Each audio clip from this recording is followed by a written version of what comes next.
Salut à tous et à toutes, c'est AC/Slash et on se retrouve aujourd'hui pour une nouvelle vidéo de Clash of Clans. J'espère que vous allez bien, moi ça va super bien.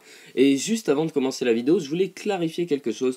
On me dit que je fais énormément de vidéos que j'avais déjà faites auparavant. Et oui, c'est ce qu'on appelle une série, les gens.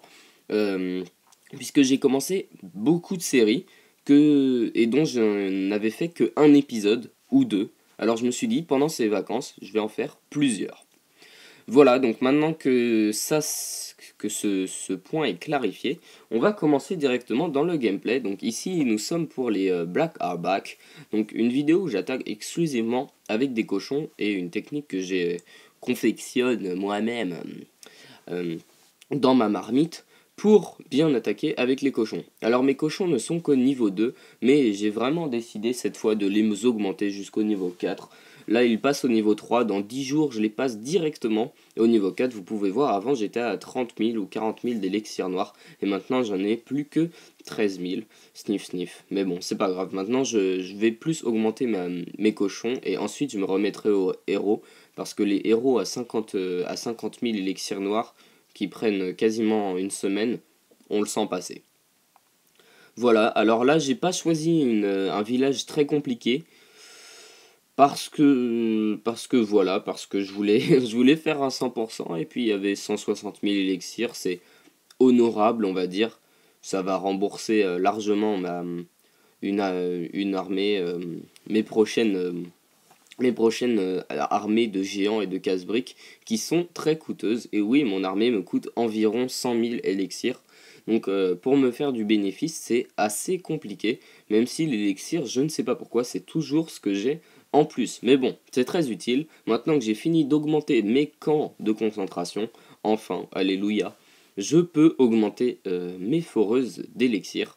Et ensuite, j'augmenterai sûrement des troupes. Voilà, vous pouvez voir que les cochons continuent à faire énormément de dégâts en sautant par-dessus les murailles, like Bowses. Et, euh, et voilà. Voilà, tout simplement, voilà. C'est. Bah, franchement, j'ai pas grand-chose à dire, il y a juste des cochons qui rasent un village. Là, il y a pas vraiment de technique à étudier pour les cochons, c'est juste. Dans cette série, il n'y a pas vraiment de technique. Regardez, je trouve un coin, je détruis le roi, la reine. Là, regardez, j'ai fait sortir le dragon du château de clan. Je vais l'exploser avec mes troupes, avec mes petits archers et mes sorciers. Et ensuite, bah, je vais juste lâcher tous les cochons d'un coup. Ensuite les guérir avec des sorts de soins dès qu'ils auront pris extrêmement cher. Alors, les dragons. Les dragons, comment les détruire lorsqu'ils sont dans le château de clan adverse? Alors pour cela, il vous faut déployer des archers tout autour de lui en arc de cercle, car le dragon fait des dégâts de zone, et comme il fait des dégâts de zone, eh bien si tous vos archers sont au même endroit, eh bien il les détruira tous au même moment, enfin au même moment, en une seule attaque. Vous pouvez voir que les cochons du swag arrivent tranquillement vers le centre. Les mortiers ne sont que de niveau 4 ou 5, ce qui est quand même assez avantageux pour moi, puisque les cochons sont vraiment très très très sensibles aux tours de sorcier et aux mortiers. Mais bon, à mon avis, lorsque je les aurai au niveau 4, ça va déjà être beaucoup plus sympathique. Voilà, je je pénètre tranquillement vers l'intérieur de la base avec les cochons du swag, soignés par un sort de soin. J'ai dû claquer 2 3 sorts de soin dans cette attaque, ce qui est au final plutôt honorable, sachant que j'en avais prévu 5. J'ai pu donc enchaîner le combat d'après assez rapidement. Voilà, le dernier mortier. Et ce que je trouve assez intéressant, c'est la façon dont les cochons esquivent toutes les réserves d'élixir. Donc au final, il nous reste plus que lorsque vous avez dans le but de faire le 100% avec les cochons, il ne vous reste plus que bien ce qui nous intéresse au final, l'hôtel de ville et les ressources à détruire. Les cochons s'en occupent. Et bah là j'ai déployé le roi, ma reine et mon roi. Donc ah oui, d'ailleurs quand même mon roi est niveau 11 et ma reine est niveau 10. Ça commence à être sympathique, même si c'est quand même pas terrible. Mais bon, on avance tranquillement, on ne gêne pas. C'est cool. Franchement, c'est cool. J'aime bien les héros. Je pense que je vais faire une vidéo. Je vais faire une vidéo spéciale comment utiliser les héros parce que moi-même je les utilise très mal, donc ça va sûrement être une vidéo pour moi et pour vous, car les trois quarts du temps, lorsque j'envoie mon roi et ma reine, ils se barrent à Pétaouchnok, détruire je ne sais pas, souvent une caserne qui traînait là, et quand ils sont déployés, ils font toi, la caserne, t'es mort, et ils y vont. Et ensuite, ils attaquent les mines et ils tournent autour du village et ils ne servent absolument à rien. Alors, je vais essayer de me perfectionner avec les héros et ensuite, à mon avis, je vous proposerai une petite vidéo tuto de comment utiliser les héros. Voilà. Alors là, j'ai prévu d'attaquer un village un petit peu plus compliqué. Donc ici, on peut voir des mortiers 7. Il y avait 2 Archix aussi, ainsi que des tours de sorcier 6, ce qui commence à être quand même assez balèze. Bon, là, son village n'était pas terrible puisqu'il a des murailles de niveau 5. C'est pas top du tout même. Mais bon, ça reste quand même honorable puisqu'il avait les mortiers 7.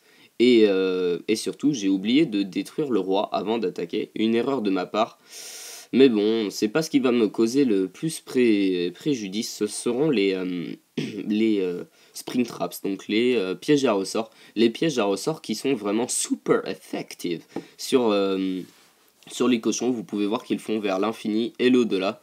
Et l'au-delà, bah oui, puisque là c'est l'au-delà au final. Allez, on reprend comme si ma sœur n'était pas rentrée brusquement pendant que j'enregistrais. Il ne s'est absolument rien passé, tout est très fluide et très calme. Alors, je reprends. Donc ici, il ne me reste plus que le roi des barbares, ainsi que quelques défenses à détruire. Je déploie alors mon roi, mine roi, mon roi personnel, ainsi que mes sorciers de niveau 5. D'ailleurs, je ne les utilise pas assez, il faudrait que je les utilise un petit peu plus quand même, parce qu'ils, niveau 5, ils sont quasiment aussi puissants que niveau 6. Je crois qu'au niveau 6, ils